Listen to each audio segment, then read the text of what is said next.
Nellore Medicover hospital దగ్గర రాత్రి 10 అయితే చాలు నిర్మానుషంగా ఉండే ప్రదేశంలో ఓ మహిళ పీపీఈ కిట్ ధరించి గత 6 నెలల నుంచి ఆశ్రయం లేకుండా ఇలా నిలబడి ఉంది.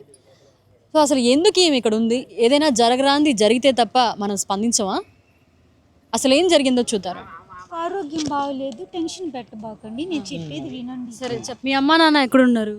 నాకు ఎవరు లేరు మేడం. పెళ్ళయిందా మీకు? మేడం మేము విడిపోయి 17 సంవత్సరాలు మేడం. మళ్ళీ ఎలంవరదిలో మేడం.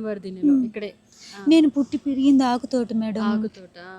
కానీ నేను చేసుకుంది ఎలంవరదినే. పెద్ద అబ్బాయి డానియన్ రాజు, చిన్న అబ్బాయి మోహన్ చందు, చిన్న అబ్బాయి లేడు. ఇప్పుడు మీరు ఇలా తయారవడానికి కారణం మీ చిన్న అబ్బాయి చనిపోవడం. చిన్న అబ్బాయి దిగులు మేడం. ఇంతకు ముందు 7 నెలల క్రితం భలే బాగున్నాను, ఇప్పుడు ఇలా అయిపోయాను. 7 నెలల క్రితం జరిగిందా? 7 నెలలు అయింది. సంఘంలో బుచ్చవుతల చంపేశారు చిన్నమ్మని. కంప్లైంట్ చేయలేదా మీరు? మేడం కంప్లైంట్ చేస్తే అప్పుడు ఏమవుతుంది?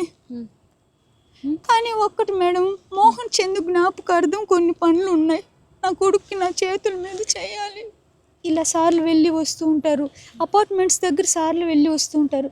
సార్ పెన్షన్ రాగానే ఇస్తే ఒక 200 ఇవ్వండి తీసుకోమ్మా అంటారు. ఓన్లీ స్టాండింగ్ అప్ ఇలా అవే బట్టలు వచ్చినప్పటి నుంచి. ఒక ముగ్గురు పుట్టినా కూడా ఒకరు చనిపోయారు అనుకో, ఇంకో బిడ్డ కోసం బతుకుతారు. ఆ బిడ్డని ఏం చేయాలి చెప్పు? నువ్వు 2 బిడ్డలు కన్నావు కదా. గమనించానండి. 10 days 11 days అవుతుంది ఆల్మోస్ట్. ప్రతిరోజు నేను కూడా మధ్యలో ట్రై చేస్తాను ఆవిడకి ఏమైనా ఫుడ్ అవన్నీ పెట్టడం, కానీ తను ఏమి తీసుకోదు, అసలు ఏమి వద్దు. ఇంకా ఎవరో సారు అంటుంది, నాకు హెల్ప్ చేయండి సార్ అని.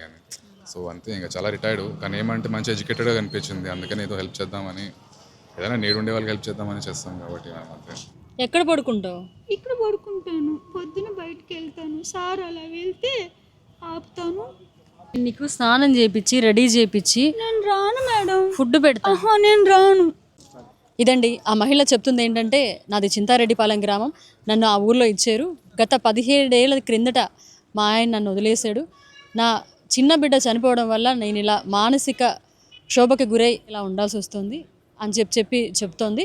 కానీ మనోజ్ అనే డాక్టర్ ఎవరో రావాలి, ఆ డాక్టర్ వస్తే ఆయనతో మాట్లాడి అప్పుడు కానీ నేను ఎక్కడికి రాలేను అని చెప్తోంది.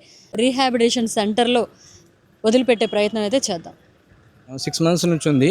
ఆమెకి ఏంటంటే హెల్త్ బాగాలేకుండా ఉంది. ప్రతి ఒక్కరిని రోడ్లో సార్ ప్లీజ్ అని డబ్బులు అడుగుతూ ఉంటుంది. ఎవరు ఇవ్వరు. కొంచెం హెల్త్ బాగుపడాలంటే తీసుకెళ్ళి ఎక్కడ హాస్టల్లో చేర్చండి, అది మా రిక్వెస్ట్ మేడం. ఖచ్చితంగా సార్. రీహాబిలిటేషన్ సెంటర్లో చేర్స్తే తప్ప చాలా ప్రాబ్లం అవుతుంది ఆమె ఉంటే.